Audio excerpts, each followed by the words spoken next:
সুপ্রিয় দর্শক, আপনাদের সবাইকে আমন্ত্রণ জানাচ্ছি চ্যানেল আর বিশেষ আয়োজন আর্থিক অন্তর্ভুক্তি বিষয়ক অনুষ্ঠান ব্যাংক এশিয়া অন্তর্ভুক্তির অর্থনীতি। দর্শক, আপনাদের সাথে আছি আমি সঞ্জিদা পারভিন। এই অনুষ্ঠানে আমরা আর্থিক অন্তর্ভুক্তির নানান বিষয় নিয়ে আলোচনা করে থাকি এবং তারই ধারাবাহিকতা আজকে আমরা আলোচনা করব ব্যাংকিং ও অর্থনীতি নিয়ে। আসলে ব্যাংকিং এর সাথে অর্থনীতিটা অতপ্রতভাবে জড়িত।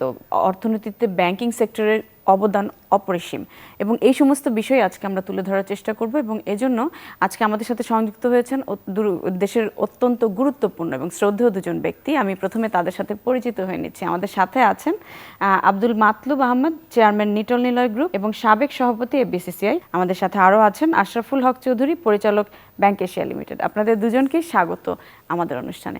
আমি প্রথমেই আশরাফুল হক চৌধুরী, আপনাকে যেহেতু পেয়েছি আমরা ব্যাংক এশিয়া নিবেদিত প্রোগ্রাম, সো ব্যাংক এশিয়ার আজকে 22 বছর পূর্ণ হয়েছে। আমি অভিনন্দন জানাচ্ছি এবং যারা ব্যাংক এশিয়ার ক্লায়েন্ট আছে তাদের সবাইকে অভিনন্দন জানাচ্ছি আমাদের অনুষ্ঠানের মাধ্যমে।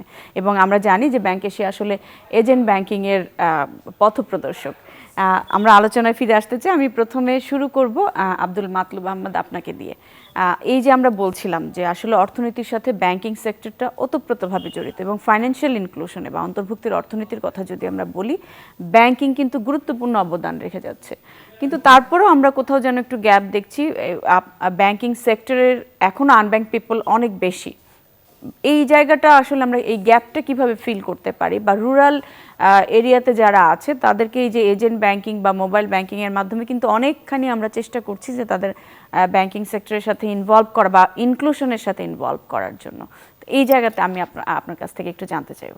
কোনো দেশের ইকোনমিতে ব্যাংকিং কিংবা আর্থিক খাত যেটা আছে এটা হলো পুরো ইকোনমির মেরুদণ্ড, এবং এই আর্থিক খাত তার মধ্যে সবচেয়ে স্ট্রংগেস্ট হচ্ছে ব্যাংক অ্যান্ড ফাইন্যান্সিয়াল ইনস্টিটিউশনস। বিগত দিনে যখন আমরা 70 বা আর্লি 80s আমরা যখন ব্যবসা করতাম, তখন কিন্তু এই ব্যাংকে আমার টাকা আমি নিজে আনতে গেলে 2 ঘন্টা 2.5 ঘন্টা লাগতো, লম্বা লাইন ধরে টোকেন নিয়ে আসতে হতো। আমরা কিন্তু তখনকার সময়ে থ্রু দি চেম্বার অফ কমার্সে আমরা প্রাইভেট সেক্টর ব্যাংকিং চেয়েছিলাম।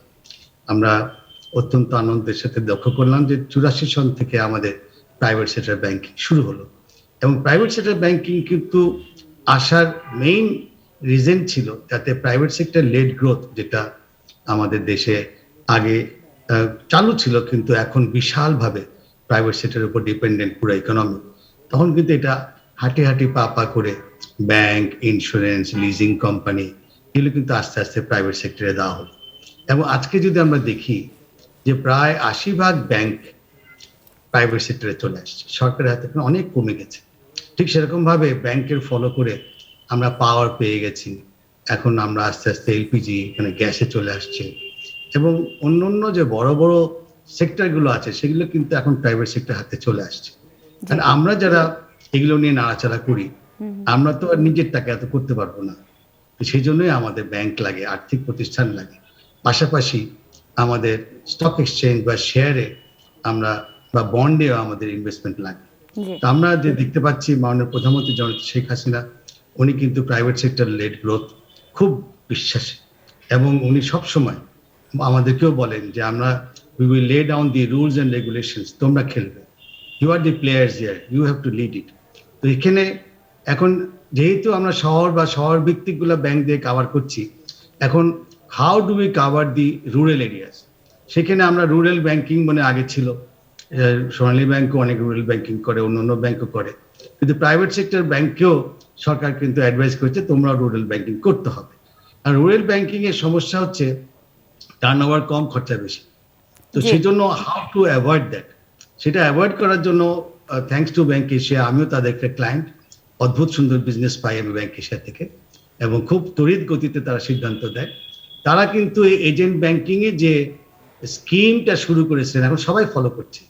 এজেন্ট ব্যাংকিং এ এজেন্টের সব খরচ, এবং তার সেখানে ব্যাংকে যখন খরচটা কমে আসে তখন তাদের এজেন্টের কমিশন দিয়েও তারা কিন্তু প্রফিট করতে পারে।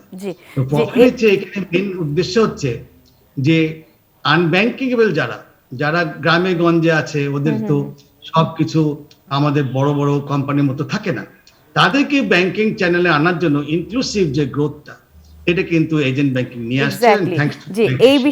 বিষয়টা আমি আরো বিস্তারিত কথা বলবো। এই বিষয় নিয়ে আমি যদি আশরাফুল হক চৌধুরী আপনার কাছে আসি, আমরা বলছিলাম যেটা যে আজকে ব্যাংক এশিয়ার 22 বছর পূর্ণ হলো। এই যে 22 বছরের একটা যাত্রা, আসলে ব্যাংকিং সেক্টরে যে এজেন্ট ব্যাংকিং এর জনক আমরা জানি ব্যাংক এশিয়া, সব কিছু মিলিয়ে আপনার কাছ থেকে একটু জানতে চাই যে ব্যাংক এশিয়ার প্রাপ্তি এবং অপ্রাপ্তির জায়গাটা আসলে কোন জায়গায়? আজকের ব্যাংক এশিয়ার 22তম প্রতিষ্ঠা বার্ষিকী উপলক্ষে আপনাদের সবাইকে এবং আমাদের সবার প্রিয় চ্যানেল আই এর অগণিত দর্শক শ্রোতাবৃন্দ, কলা কৌশলী কর্তৃপক্ষ, শুভাকাঙ্ক্ষী সবাইকে আমার আন্তরিক শুভেচ্ছা, অভিনন্দন, কৃতজ্ঞতা জানাচ্ছি। আর বিশেষ করে আমি আরো খুশি হয়েছি আমাদের শ্রদ্ধেয় বড় ভাই, ওনার পরিচয় দেওয়ার মতন সেই দুঃসাহসিকতা আমার নেই। ওনাকে আপনারা সবাই এক নামে চিনেন, মাতলুব ভাই আমাদের সাথে আছেন। আমি অত্যন্ত কৃতজ্ঞ ওনার কাছে, ওনার প্রতি আমাদের অভিনন্দন আজকের এই দিনে। সমৃদ্ধির পথে সবার সাথে, এই স্লোগান নিয়ে সুদীর্ঘ 22 বছর আগে বাংলাদেশের শিল্প বাণিজ্য ক্ষেত্রে অন্যতম পুরোধা বিশিষ্ট ব্যবসায়ী এবং ব্যাংক এশিয়ার বর্তমান চেয়ারম্যান জনাব রৌফ চৌধুরী কয়েকজন বিশিষ্ট ব্যক্তিত্বকে নিয়ে 1999 সালে এই ব্যাংক প্রতিষ্ঠা করে। ওনার কিন্তু তখন যে ভিশন ছিল, সেই ভিশনটা ছিল কিভাবে আপনার আনব্যাংকেবল মানুষদেরকে ব্যাংকের আয়তা আনা যায়, শুধু শুধু প্রফিট মোটিভের কথা চিন্তা না করে কিভাবে জনগণের মাধ্যমে এই মাতলুবে যেটা বললেন যে বিস্তৃত করা যায় এই সেবাটা, সেটাই ওনার প্রথম এবং প্রধানতম উদ্দেশ্য ছিল। আপনি যদি দেখেন জাতির পিতা বঙ্গবন্ধু একটি দারিদ্র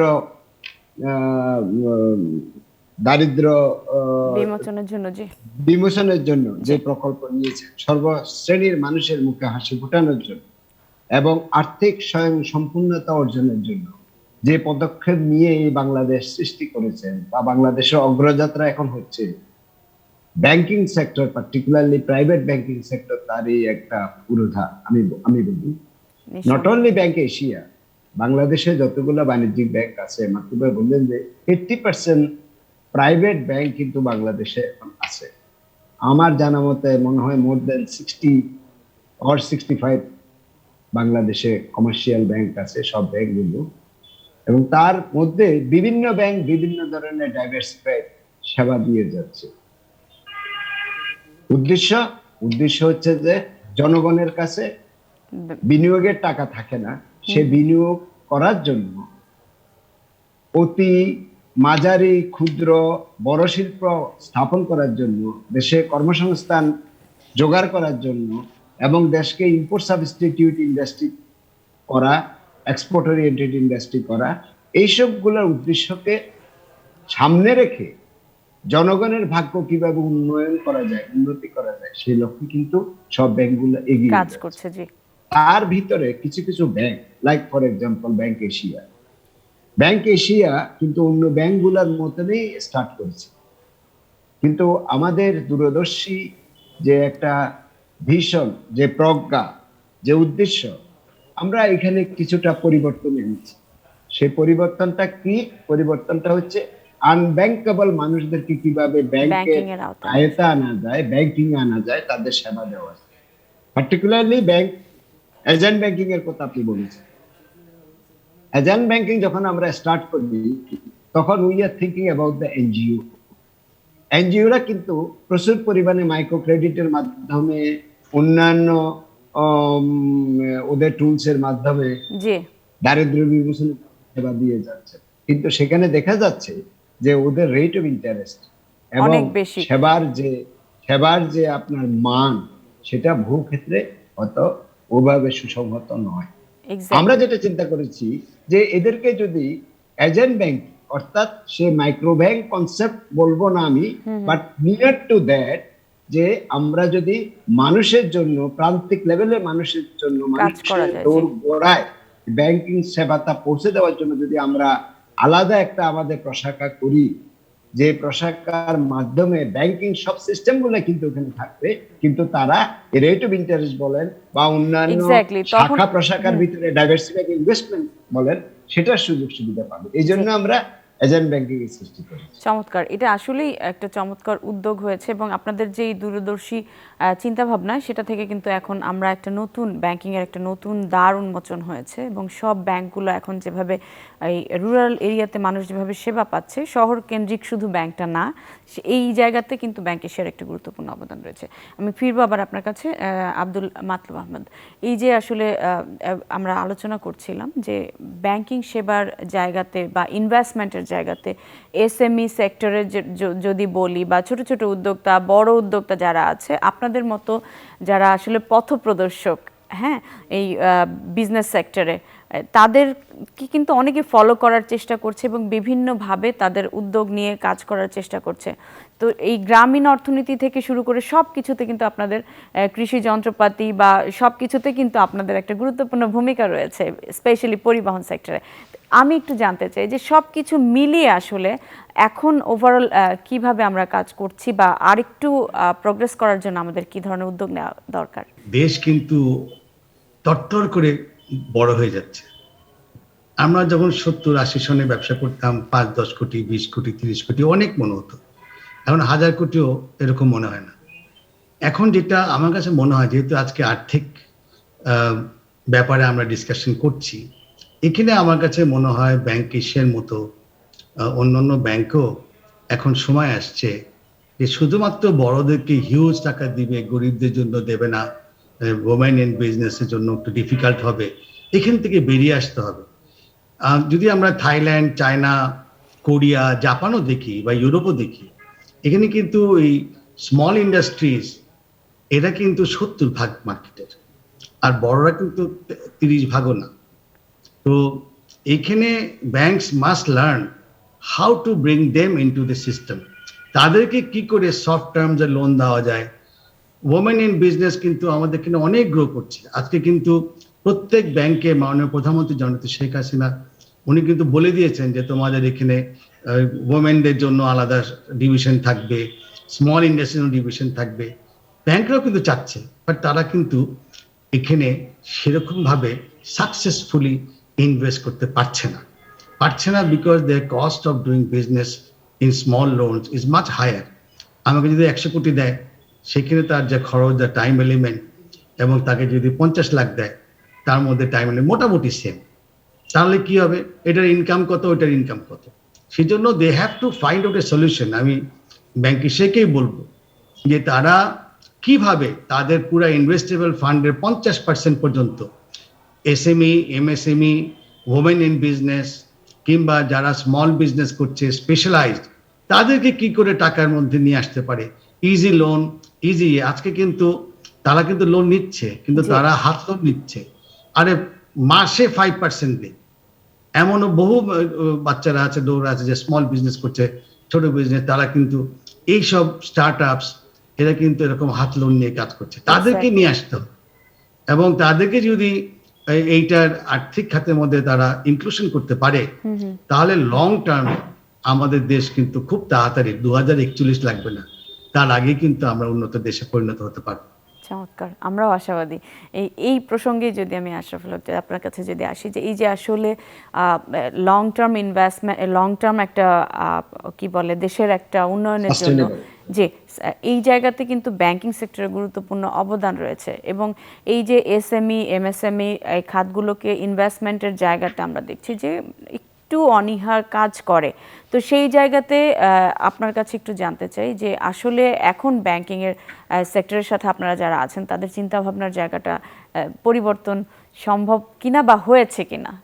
গত বছর বা তার আগের বছর যখন আমাদের দেশে প্যান্ডেমিক সৃষ্টি হয়, প্যান্ডেমিকের কারণে বেশ কিছু ব্যবসা বাণিজ্যের মধ্যে স্থবিরতা আসে, কিন্তু আমরা দেখেছি আমাদের স্টাডির মাধ্যমে গ্রামের গঞ্জে যে অর্থনীতি, এটা কিন্তু কোনো অংশে অচল ছিল না, এটা সচল ছিল। যেমন মুড়িওয়ালা মুড়ি তৈরি করতো বা অন্যান্য যারা ব্যবসা বাণিজ্য করে স্মল যেগুলা মাতুব্য বলতে চাচ্ছিলেন যে স্টার্ট আপ বিজনেস, প্যান্ডেমিকের কারণে কিন্তু বেশ কিছু স্টার্ট আপ বিজনেস স্টার্ট হয়েছে, যেটা আগে ছিল না। ফর এক্সাম্পল উবার, এই উবারের যে আপনার যে একটা গতি দেশে বা বিদেশে, তারপরে মনে করেন যে আপনার অনলাইনে অর্ডার দেওয়া, অনলাইনে এটা নিয়ে আসা, ওইটা নিয়ে আসা, ওই ব্যবসা করা, ওই ব্যবসা করা, শত শত টাকার ব্যবসা করতেছে, কিন্তু ওদের ইনভেস্টমেন্টের পোর্টফোলিও বা সাইজটা অনেক কম। আমরা যেটা করেছি সেটা হচ্ছে যে আপনাকে আমরা শুধু এজেন্ট ব্যাংকিং এর উদাহরণ দিচ্ছি। এজেন্ট ব্যাংকে আমাদের 5,000 আউটলেট আছে হোল বাংলাদেশে এখন, হাইয়েস্ট 4,590, 4,890 মতো। হয়তো এই 2-4 দিনের ভিতরে আমাদের হয়তো 5,000 হয়ে গেছে। এটা ছাড়াও সরকার আমাদেরকে আমাদের অবস্থা এবং পারফরমেন্সের কারণে আমাদেরকে পোস্টাল ব্যাংকিংটা আমাদেরকে দিয়েছে। আমরা এখন বাংলাদেশের প্রত্যন্ত অঞ্চলে আপনি চিন্তা করে দেখেন কত হাজার পোস্ট অফিস আছে, আমরা 850টা পোস্ট অফিসের ভিতরে আমাদের সেবা দিয়ে যাচ্ছি, সেটা agent banking plus agent banking ছাড়াও। তারপরে ডিজিটাল ফাইন্যান্সিয়াল ইনক্লুশন, আমরা এখন গ্রামে গঞ্জে কিন্তু এটা ছড়িয়ে দিচ্ছি, আচ্ছা, যেগুলো আপনার অ্যাপস এর মাধ্যমে অথবা কোনো সুবিধায় পেত না। আমরা আমাদের নিজস্ব সফটওয়্যার উদ্ভাবন করে কিভাবে অনলাইন, ইভেন বাসার ভিতরে বসে একটা মহিলা বা যে স্টার্টআপ ব্যবসা করতে চায়, তার একটা অ্যাকাউন্ট দরকার, তার কিছু টাকা দরকার, উনি ওনার বাসার ভিতরে বসে অ্যাপস এর মাধ্যমে আমাদের এমন একটা স্বয়ংক্রিয় সফটওয়্যার সলিউশন আমরা প্রস্তুত করেছি যেখানে ওনারা অটোমেটিকলি অ্যাকাউন্ট খুলতে পারে এবং ওনাদের ট্রানজাকশন করতে পারে। জি, এই সুবিধাগুলা কিন্তু আমরা দিয়ে আসছি এবং এটা আমরা আরো দেব, কারণ সরকার যখন আপনার এই যে মাতুবে যেটা বললেন যে স্টার্টআপ বিজনেস বা লার্জ স্কেল ইন্ডাস্ট্রিজ, আমাদের আগে লার্জ স্কেল ইন্ডাস্ট্রিজের পরিমাণ বহু বেশি ছিল এবং সেখানে আপনার ডিফল্টার অথবা অনেক বেশি, জি, ছোট ছোট অনিয়া বেশি ছিল।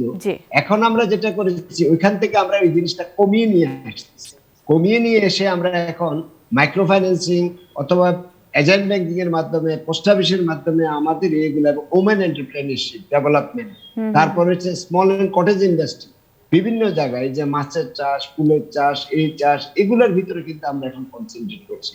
2022 সালে আমরা এমন একটা প্ল্যান নিয়েছি যেখানে আপনারা দেখবেন যে আমাদের দেশের টোটাল ইনভেস্টমেন্ট ব্যাংক এশিয়া আপনার লার্জ স্কেল ইন্ডাস্ট্রি থেকে কমিয়ে আপনার এই লাইনের ডাইভার্সিফাইড সেক্টরের যে ইনভেস্টমেন্ট এটা বহু বেশি বেড়ে গেছে। জি, জি, চমৎকার। আসলে এই যে আমরা যেই এসএমই খাতকে নিয়ে যে এত গুরুত্ব দেওয়া হচ্ছে, একটু আগে আমরা আলোচনায় শুনছিলাম যে এসএমই খাত কিন্তু অর্থনীতি সেক্টরের জিডিপিতে গুরুত্বপূর্ণ অবদান রাখছে এবং জিডিপির যে বৃদ্ধি, আমাদের কিন্তু এসএমই খাতকে অবশ্যই গুরুত্ব দিতে হবে। জনাব মাতলুব আহমেদ, আমি আপনার কাছে একটু জানতে চাই যে এই যে আপনি বন্ডের কথা বলছিলেন প্রথমে, যে অল্টারনেটিভ একটা ইনভেস্টমেন্ট সোর্স হচ্ছে বন্ড। শুধু ব্যাংকিং সেক্টরের প্রতি আমরা যদি ডিপেন্ডেন্ট না হয়ে পুঁজিবাজার বা এই যে বন্ডের মাধ্যমে যদি বিজনেস এক্সপ্যানশনের জন্য বা বিভিন্নভাবে উদ্যোক্তারা টাকা নিতে পারে বা তাদের সংগ্রহ টাকার যে বিনিয়োগ দরকার তারা সেটা যদি নিতে পারে, সেক্ষেত্রে কিন্তু অনেক বেশি সহায়ক ভূমিকা পালন করে অর্থনীতি। সেই জায়গাতে কিন্তু বন্ডের প্রতি একটা অনীহাও আছে বা কি বলবো, অ্যাওয়ারনেসের অভাব রয়েছে। আমি একটু আপনার কাছ থেকে জানতে চাই যে বন্ডের জায়গাতে আসলে বেনিফিটটা কোন জায়গাতে বন্ডে ইনভেস্টমেন্ট নেওয়ার ক্ষেত্রে? ব্যাংক এশিয়াকে আমরা রিকোয়েস্ট করব যে তাদের তো 5,000 এজেন্ট ব্যাংকে, প্রতিটা এজেন্টকে 50টা স্মল লোন দিতে হবে ইন পার কোয়ার্টার, এবং সেই স্মল লোনগুলো তারা ভাগ করে দিবে ছোট ছোট ইন্ডাস্ট্রিজ এবং ladies in business, women in business, এদেরকে। এবং তারা যদি কোয়ার্টারে 50টা করে তাহলে শুধুমাত্র ব্যাংক এশিয়ায় এক কোয়ার্টারে প্রায় 2.5 লক্ষ তারা কিন্তু এন্টারপ্রেনার ক্রিয়েট করতে পারবে। বছরে তারা কিন্তু 10 লক্ষ ক্রিয়েট করতে পারবে। 10 লক্ষ মানে 1 মিলিয়ন, এবং তাদের মধ্যে যদি আরো 50 জন করে তাহলে কিন্তু আমরা 5 কোটি নতুন এন্টারপ্রেনারকে সাপোর্ট করতে পারবো। আজকে কিন্তু এরা হাত লোন নিয়ে চাষ করছে, এবং আমি দেখতে চাই ব্যাংক এশিয়া যাতে 2022-এ ডিক্লেয়ার করতে পারে যে তাদের 50% তাদের investment not with us but with the small and medium enterprise and women in business. এখন আসেন বন্ডে। বন্ডে আমরা is an alternative source from the bank. ব্যাংকের একটা অসুবিধা হলো তারা আমাকে 10 বছর 15 বছর লোন দিতে পারে না। আমরা যখন 2000 কোটি কোনো ইন্ডাস্ট্রি করতে চাই তখন কিন্তু ব্যাংকে আমাদের গ্রুপিং করতে হয়, তারপরেও তারা খুব টেনে টুনে 5-7 বছর 10 বছর নিতে পারে। কিন্তু লং টার্ম এখন তো আমরা অনেক বড় বড় ইন্ডাস্ট্রি করি যার জেস্টেশন পিরিয়ডটা অনেক লম্বা, এবং সেইখানে ব্যাংকের চেয়ে আমাদের বন্ড সুবিধা আছে। কারণ বন্ডে যখন আপনি প্রথম দিকে ইন্ডাস্ট্রি স্ট্যাবলিশ করছেন 3-4 বছর 2 বছর, তখন কিন্তু ব্যাংকে সুদ উঠে যায়। বন্ড কিন্তু সে আমার পার্টনার, যারা বন্ড কিনছে he is part of my company. আমি যেমন টাকা লাগাচ্ছি ওনারাও টাকা লাগাচ্ছেন আমাকে বিশ্বাস করে, এবং বন্ডে আমাদের জন্য অনেক সুবিধা, বিকজ আমরা তাদেরকে পার্মানেন্টলি পার্টনার হিসেবে পাচ্ছি। হয়তো বন্ড এনে কিনে বেঁচে দিচ্ছেন একজনের কাছে, কিন্তু আমার partnership with someone with the ইকোনমিকে যারা পার্ট, যারা মেম্বার্স অফ দি সোসাইটি, তারা কিন্তু আমার পার্টনার। এবং বন্ডে আমাদের স্বচ্ছতা অনেক বেশি রাখতে হবে। আমি বিশেষ করে Bangladesh security and exchange commission Shibli সাহেবকে ধন্যবাদ দিব। উনি এটা জয়েন করার পর থেকে উনি বন্ডের উপরে অনেক চাপ দিচ্ছেন, এবং ইসলামিক যে সুকুক ওটা উনি নিয়ে আসছেন, এবং আমাদেরকেও ওনারা উদ্বুদ্ধ করছেন যে শুধুমাত্র ব্যাংক না, বন্ড এবং শেয়ার মাধ্যমে আমাদেরকে এক্সপ্যানশন প্রোগ্রামগুলো করার জন্য। He is absolutely correct, and thanks to his colleagues as well, তারাও কিন্তু খুব সিনসিয়ারলি কাজ করছেন। আমার কাছে মনে হয় বন্ডের যে ব্যাপারে আমাদের একটা অনিশ্চয়তা ছিল, বা স্টক এক্সচেঞ্জ নিয়েও যে আমাদের একটা ধারণা ছিল একটা অস্বচ্ছ জায়গা, সেখান থেকে সব বেরিয়ে আসছে। বিসেক is now a new body. এই বিসেকের যে এখনকার যে রূপ, এই রূপটা বাংলাদেশের অল্টারনেটিভ ফাইন্যান্সিং এর যে রূপটা আমাদের জন্য দরকার ছিল, এটা কিন্তু আমরা আস্তে আস্তে খোলা পাচ্ছি, এবং ইনশাল্লাহ আমরা সবাই এই রূপটা আরো বিশাল ভাবে ব্যবহার করব বলে মনে করি। জি, আশরাফুল হক চৌধুরী, আমি আপনার কাছে একটু আসি যে এই যে আসলে যেটা বলছিলেন যে বন্ড ব্যাংকের একটা অল্টারনেটিভ ক্ষেত্র হতে পারে, বা ইনভেস্টমেন্টের একটা, ব্যাংকের না, ইনভেস্টমেন্টের একটা অল্টারনেটিভ ক্ষেত্র। তো সেই জায়গাতে কিন্তু প্রাতিষ্ঠানিক বিনিয়োগকারী হিসেবে ব্যাংকগুলোকেই কিন্তু বন্ডের ক্রেতা হতে হয়, বা বন্ড আমরা দেখেছি যেটা আসলে প্র্যাকটিস। তো সেই জায়গাতে আমরা এখন যে বন্ড দুই একটা আসছে বা আসার চেষ্টা করছে, প্রাতিষ্ঠানিক বিনিয়োগকারীদের কিন্তু অতটা বেশি আগ্রহ আমরা লক্ষ্য করছি না। এর কারণ কি? মাতলুবা যেটা বলেছেন, বাংলাদেশ ব্যাংক এবং security and exchange commission, they are playing very dynamic role at this moment. Tremendous একটা স্টেপ ওনারা নিয়েছেন, যেটা আগে আমরা দেখিনি, যে কারণে আমাদের ভিতরে এত আপস অ্যান্ড ডাউন ছিল সিকিউরিটি মার্কেটে বা স্টক মার্কেটে। এখন এই জিনিসগুলো মোটামুটি একটা স্ট্রিম লাইনে চলে এসছে, আর স্ট্রিম লাইনে আসার কারণে বেশ কিছু কিছু নতুন কোম্পানি, বড় বড় কোম্পানি, মাল্টিন্যাশনালস এখন আপনার এই স্টক মার্কেটে আসছে। তার অর্থ হচ্ছে কি, এই যে ট্রাস্ট এবং কনফিডেন্স মানুষের এবং যারা বিনিয়োগকারী, এদের কিন্তু অটোমেটিকলি কনফিডেন্সটা বেড়ে গেছে। কনফিডেন্স আপনি যেটা বলছেন, আমি একটা ক্ষেত্রে শুধু বলবো, এই যে বন্ড অথবা শেয়ার মার্কেটের যে ব্যবসা বাণিজ্য, এগুলা মেইনলি হচ্ছে একটা ক্লাস পর্যন্ত, এবং সেই ক্লাসের ভিতরে আমরা একটা অংশীদার। কিন্তু ব্যাংক ইটসেলফ যেটা আমরা যেটা করি, যে এজেন্ট ব্যাংকিং বা ব্যাংকিং এর অন্যান্য ট্রানজাকশন গুলো, এগুলা কিন্তু আমাদের গ্রামে গঞ্জে সবার জন্য। হ্যাঁ, তো এইটা হচ্ছে যে মেইন ডিফারেন্স। আর যেটা আপনি যে বলছেন যে মানুষের অনীহা কেন, এখন কিন্তু অনীহা কিন্তু আগের মতো নাই। মাতলুবে যেটা নিজে বললেন যে আমি দেখছি বহু আগ্রহ এখন মানুষের, ইভেন আমাদের ব্যাংক এশিয়া এখন প্রচুর বন্ড কিন্তু কিনছে। ইভেন আমরা এখন প্ল্যানও করেছি যে আমাদের একটা amount, particular amount will keep to buy the bond, so that এই মার্কেটটাকে আরো কিভাবে চাঙ্গা করা যায়। ভবিষ্যতে হয়তো দেখা যাবে যে আরো কয়েক মাস পরে অথবা ইয়ার 2020 ভিতরে আপনি পুরোপুরি দেখবেন এই শেয়ার মার্কেটের যে রূপটা যেটা উনি বললেন, এটা বহু চেঞ্জ হয়ে অল্টারনেটিভ রুটগুলো ওপেন হচ্ছে। জি, আমি ফিরবো আবার আপনার কাছে আব্দুল মাতলুব ভাববেন। এই যে আসলে বন্ডের বিনিয়োগের জায়গাতে যদি আমি বলি যে ব্যাংকিং এক্সপোজার লিমিটের মধ্যেই কিন্তু ব্যাংক যে আপনার বিনিয়োগটা হচ্ছে এক্সপোজার লিমিটের মধ্যে পড়ে, যেটা শেয়ার বাজারে আবার একটা ইম্প্যাক্ট ফেলছে। তো সেই জায়গাতে আসলে কি এই জায়গাটা বাংলাদেশ ব্যাংকের কি চিন্তা করার জায়গা আছে কিনা, যে এক্সপোজার লিমিটের বাইরে যে বন্ডকে রাখা যায় কিনা? বন্ড কিন্তু ইস্যু করে আমরা যারা বিজনেস করছি, আমরা আমাদের ব্যবসাকে বন্ড দিয়ে টাকা উঠিয়ে আমরা এই টাকাগুলো নিচ্ছি, এই বন্ডগুলো মার্কেটে চলে যায়।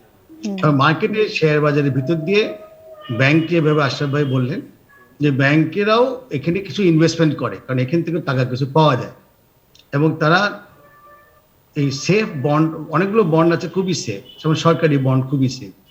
আবার প্রাইভেট বন্ডগুলো আমরা দেখছি যে পারফরমেন্স ভালোই, খারাপ না। কিন্তু বন্ড কালচারটা এখন মাত্র শুরু হলো।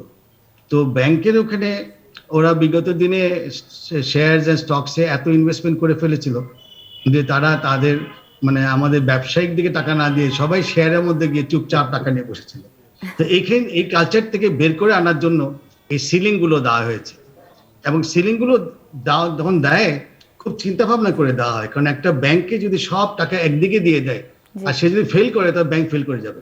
ব্যাংক তো জনগণের টাকা, এটা তো যারা চালাচ্ছে তাদের তো আমানত রক্ষাকারী, তারা তো তাদের টাকা না, তাদের টাকা হয়তো maybe 2 or 3% of the entire portfolio. তারা কিন্তু দে হ্যান্ডলিং পাবলিক মানি। পাবলিক মানিকে একটু কন্ট্রোল করার জন্য বাংলাদেশ ব্যাংক অনেক চিন্তা ভাবনা করে কিছু সিলিংস গুলো দিয়ে দেয়, এবং সেই সিলিংস নিয়ে সবসময় কথাবার্তা বলা যায়। আজকে যদি ব্যাংকেরা মনে করে যে they need more funds in this, তারা কিন্তু বাংলাদেশ ব্যাংকে অ্যাপ্রোচ করতে পারে, but there has to be good reasons for that. তা না হলে যদি সব টাকা এদিক চলে যায়, তাহলে কিন্তু ইকোনমিতে যে ব্যবসায়ীরা টাকা চাবে শিল্পের জন্য বা ওয়ার্কিং ক্যাপিটাল, তখন ব্যাংকও দিতে পারবে না। সেই জন্যই এটা অনেকটা ব্যালেন্সিং করতে হয়, এবং till now most of the banks R doing very well, এবং বাংলাদেশ ব্যাংকও আগের থেকে অনেক সফট নমনীয়ত হয়েছে, এবং ওনারাও সবসময় খেয়াল রাখছেন ডলার যদি মনে করেন বেশি দাম বেড়ে যায়, ডলার বেচে দেয় সরকার তাড়াতাড়ি, তাহলে একটু ডলারটা আর অত বাড়ে না। ঠিক সেরকম ভাবে এইসব দিকেও ব্যাংকের যদি প্রফিটেবিলিটিতে কোনো সমস্যা হয়, অবশ্যই বাংলাদেশ ব্যাংক খেয়াল করবেন, এবং তারা যদি মনে করেন যে বন্ড মার্কেট কিংবা অন্য জায়গাতে ব্যাংকদের আরো কিছু টাকা ঢুকানো উচিত বা পার্সেন্টেজ বাড়ানো উচিত, অবশ্যই তারা চিন্তা ভাবনা করে করতে পারে। But the demand has to come up from the banking divisions. ব্যাংকে যারা কাজ করেন, ব্যাংকের যারা অ্যাসোসিয়েশন আছেন, they have to now raise this demand to central bank, যে কেন তারা আরো বেশি সিলিং চান, এবং তাতে আমাদের দেশের কি উপকার হবে, আর জনগণের কি উপকার হবে, ব্যাংকের শেয়ার হোল্ডারদের কি উপকার হবে, এবং ক্লায়েন্টের কি উপকার হবে, সবটা এক্সপ্লেন করার পরেই হয়তো ceiling may be রিকনসিডার্ড। Ashraful Haque Chowdhury, আমি এই যে সিলিং এর যে জায়গাটা, আমি এই জায়গাটা যাওয়ার আগে আমি আপনার কাছ থেকে একটু জানতে চাই যে ডলারের রেটের কথা আসছিল, যে ডলারের রেট কিন্তু আমরা দেখছি যে ইদানিং একটু বেড়েছে বা আপ ডাউন করছে, যে তো এই জায়গাতে ব্যাংকিং সেক্টরে, বাংলাদেশের ব্যাংকিং সেক্টরে কোনো প্রভাব ফেলেছে কিনা, বা এফডিআই এর এটা আমাদের আপনার, আমি বুঝেছি আপনি যেটা বললেন, এখানে আমাদের এফডিআই আমার মনে হয় না, এফডিআই তো যেটা আছে আমাদের তো নিচের দিকে নামতে, আমি এখনো দেখি নাই এফডিআই আমাদের এটা তো উপরের দিকে উঠতেছে, উঠবে। এবং আমাদের এই সপ্তাহের ভিতরে ইন্টারন্যাশনাল ইনভেস্টমেন্ট একটা সামিট আছে, সেখানেও আমরা অন্তত কিছুটা বুঝতে পারবো যে আমাদের ফরেন ডাইরেক্ট ইনভেস্টমেন্ট কি পর্যায়ে 2022-এ হয়তো আসবে। এটা একটা বড় জিনিস। আর কোভিড এর কারণে বা করোনার কারণে বিভিন্ন দেশে ইনভেস্টমেন্টটা কিন্তু কমে গেছে, ওই হারে কিন্তু হচ্ছে না, কারণ ইন্টারনাল এবং এক্সটার্নাল রিসোর্স মিলে, আর মাতুবা যেটা বললেন cost of investment, cost of fund, এগুলো কিন্তু খুব একটা ভলেটাইল পজিশনে চলে গিয়েছে। যে কারণে যেমন মাতলুবের মতন মানুষ, ওনার হাজার ইচ্ছা থাকলেও যে বাংলাদেশে আরো 4টে ইন্ডাস্ট্রি করবে, but he is not in interest to take the risk. এই যে রিস্কটা একটু মিনিমাইজ যখন হবে দেশের অবস্থা, তখন দেখবেন যে আমাদের এখানে ইনভেস্টমেন্টের ফ্লোটাও বেড়ে যাবে এবং আরো বেশ কিছু আসবে। আর ডলারের রেট কমার বাড়া, এটা বিভিন্ন কান্ট্রিতে বিভিন্ন সময় হয়, এবং এগুলা হবে, এগুলা আপনার এলসি উপরে কিছুটা এফেক্ট আসে, মানুষের মেশিনারি ইকুইপমেন্টের উপরে প্রভাব আসে, তারপরে প্রোডাকশনের উপরে প্রভাব আসে, ইম্পোর্টের উপরে প্রভাব আসে। তো এগুলা আমার মনে হয় একটা পর্যায়ে মানুষ সবকিছু তো অ্যাকসেপ্ট করতে হবে। জি জি, জনাব মাতলুব আহমেদ, এই যে আসলে আমরা ডলার রেটের কথা বলছি, মাঝখানে জ্বালানি তেলের একটা দাম বৃদ্ধির বিষয় ছিল, পরিবহন সেক্টরে একটা নেগেটিভ ইম্প্যাক্ট পড়েছে। শুধু এই ধরনের বৃদ্ধি কিন্তু আমাদের দেশের ওভারঅল অর্থনীতিতে একটা ইম্প্যাক্ট ফেলে, সব কিছুর দ্রব্যমূল্য থেকে শুরু করে সব কিছুতে একটা ইম্প্যাক্ট ফেলে। আমি একজন বিশিষ্ট ব্যবসায়ী হিসেবে আপনার কাছে জানতে চাই যে আসলে এই ইম্প্যাক্টগুলো আমাদের কিভাবে ওভারকাম করা যায়। সবসময় মনে রাখতে হবে একটা দেশের তার ইন্টারনাল স্ট্রঙ্গার পজিশন যত হবে তত বেশি তার টাকার মান বাড়বে।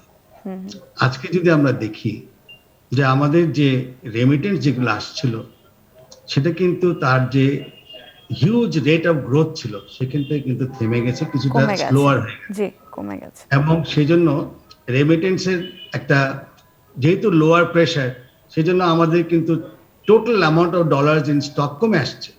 আবার অন্যদিকে দেখি বিকজ মাননীয় প্রধানমন্ত্রী জননেত্রী শেখ হাসিনা আমাদেরকে বলেছেন কোভিডকে সাথে নিয়ে ইকোনমি খুলে দাও, আমরাও কিন্তু সব এখন জোরে সোরে নেমে গেছি, আমদানি আগের থেকে 2 গুণ করছি, তাহলে ডলার বেশি লাগছে, তো ডলারটা আমাদের বেশি লেগে যাচ্ছে। তারপরে আপনি ঠিকই বললেন তেলের দাম বেড়ে যাওয়াতে সরকারের যে অয়েল বিল ছিল সেই বিলটা বহুল অংশে কিন্তু বেড়ে গেছে। সব মিলিয়ে ডলার খরচ বেশি, আমদানি কম, যার জন্য আমাদের সরকার বাংলাদেশ ব্যাংক $4 বিলিয়ন এই গত কয়েকদিনের মধ্যে এটা কিন্তু সেল করে দিয়েছেন যাতে ডলারটার এই রাইজটা না হয়। কেন এটা করছেন? কারণ ডলার যদি বেশি বেড়ে যায়, আশরাফ ভাই ঠিকই বললেন, জিনিসপত্রের দাম বেড়ে যাবে, আমাদের ইনফ্লেশন চলে আসবে, ইনফ্লেশন আসলেই কিন্তু আমাদের জনগণের উপরে এফেক্ট পড়বে। তো আমাদের আল্লাহর রহমতে যা দেখতে পাচ্ছি, Bangladesh has been doing much better than any of our neighbours. Turkey তো বাদই দিলেন, টার্কি তো প্রায় 50-55% ডিভ্যালু হয়ে গেছে। আপনি যদি ভারতও দেখেন তারাও কিন্তু আমাদের চেয়ে অনেক বেশি ডিভ্যালু করে ফেলেছে। ভিয়েতনাম দেখেন অনেক ডিভ্যালু করে ফেলেছে, কিন্তু আল্লাহর রহমতে বাংলাদেশ মাথা উঁচু করে দাঁড়িয়ে আছে। বাংলাদেশে যারা policy maker they are doing very well, এবং বাংলাদেশে যারা ব্যবসা করছেন তারা সব বীর, তারা কিন্তু স্ট্রংলি সব রকম বাধা বিপত্তি পার করে তারা এগিয়ে যাচ্ছেন। Look at the garments industry, তারাও কিন্তু প্রি কোভিডের চেয়ে এখন তারা আরো বেটার করছেন। আল্লাহ আল্লাহ করে যদি ইউরোপের আমেরিকায় নতুন করে কোভিড না দেখা দেয় তাহলে কিন্তু Bangladesh is well, I would say, in a strong position to go much better than what we had prophesized during the COVID time. আমরা অনেক ভালো করব ইনশাআল্লাহ। অবশ্যই আমরাও আপনার সাথে অনেক বেশি আশাবাদী। আমরা অনুষ্ঠান একদম শেষ পর্যায়ে, আশরাফুল হক চৌধুরী, আমি ছোট্ট করে আপনার কাছে একটু জানতে চাইবো যে এই যে ব্যাংক এশিয়ার ভবিষ্যৎ পরিকল্পনা নিয়ে ছোট্ট করে যদি একটু বলেন। মাতলুব ভাইয়ের একটা রেফারেন্স আমি বলতে চাই। তিনি বলছিলেন যে এজেন্ট ব্যাংকিং আমাদের যদি 50 লক্ষ বা 1 কোটি কাস্টমার আমরা যদি আসতে পারি তাহলে আমাদের জন্য এটা আরো ভালো হবে, এবং 2022 সালে। তো আমি আজকে মাতলুব ভাই এবং আমার প্রিয় সব দর্শক শ্রোতাকে বলতে চাই, ব্যাংক এশিয়া এই পর্যন্ত 46 লাখ আমরা কিন্তু এজেন্ট ব্যাংকিং এর মাধ্যমে গত সপ্তাহ পর্যন্ত আমরা কিন্তু করেছি। তার অর্থ হচ্ছে যে we are near to 50 lakh. 2022 এখনো আসে নাই, 2022 এর আগে আমরা কিন্তু 50 লক্ষ ইনশাআল্লাহ পৌঁছে যাব ইনশাআল্লাহ। এইটার রিজন যেটা হচ্ছে শুধু একটা না, এই যে এখন সমস্ত ফাইন্যান্সিয়াল সেক্টরগুলো হচ্ছে যে আপনার গ্রামমুখী অর্থনীতি। এটা বলতেছিলেন মাতলুব ভাই যে আপনার স্মল বা মিডিয়াম, আপনারা যেটা বলতেছেন মাইক্রো লেভেলের বা স্টার্টআপ ইন্ডাস্ট্রিগুলা, এগুলা শহরে যেমন হচ্ছে তার থেকে বেশি কিন্তু এখন গ্রামের দিকে হচ্ছে। আর ব্যাংকিং সেক্টরগুলো শুধু ব্যাংক এশিয়া না, আমি মনে করবো অন্যান্য ব্যাংকগুলো এখন কিন্তু লার্জ স্কেল ইন্ডাস্ট্রির প্রতি যে একটা যে আগে ছিল, ওদের প্রতি একটা ঝোঁক ছিল, এখন ঝোঁকটা কিন্তু আস্তে আস্তে কমে আসছে। এটা দুইটা রিজন। একটা রিজন হচ্ছে যে যেহেতু ওনারা কিছুটা স্বয়ংসম্পূর্ণ হয়ে গেছেন, আর যারা স্বয়ংসম্পূর্ণ এখনো হন নাই, গ্রামকে দেশকে উন্নয়নের জন্য এগিয়ে নিয়ে যাওয়ার জন্য আপনার স্টার্টআপ ব্যবসা আরম্ভ করতেছেন, স্মল ক্ষুদ্র ব্যবসা করতেছেন, ওনাদের জন্য আমরা এখন সবকিছু করব। চমৎকার, অসংখ্য ধন্যবাদ আপনাদের দুজনকে আমাদের অনুষ্ঠানের সময় দেওয়ার জন্য, এবং অত্যন্ত মূল্যবান কিছু তথ্য আমরা দর্শকদের উদ্দেশ্যে শেয়ার করতে পেরেছি, আমরা তাই মনে করি, এবং এইগুলো অবশ্যই দর্শকদের কাজে লাগবে। সুপ্রিয় দর্শক, যারা চ্যানেলে ফেসবুক পেজে আছেন এবং অনলাইনে আছেন, ইউটিউবে আছেন, সবাইকে ধন্যবাদ জানিয়ে আজকের প্রোগ্রাম আমরা শেষ করতে চাচ্ছি। ব্যাংক এশিয়া অন্তর্ভুক্তের অর্থনীতি নিয়ে আগামী অনুষ্ঠানে খুব শীঘ্রই হাজির হব। সেই পর্যন্ত সবাই সুস্থ থাকুন, ভালো থাকুন, সুন্দর থাকুন। ধন্যবাদ।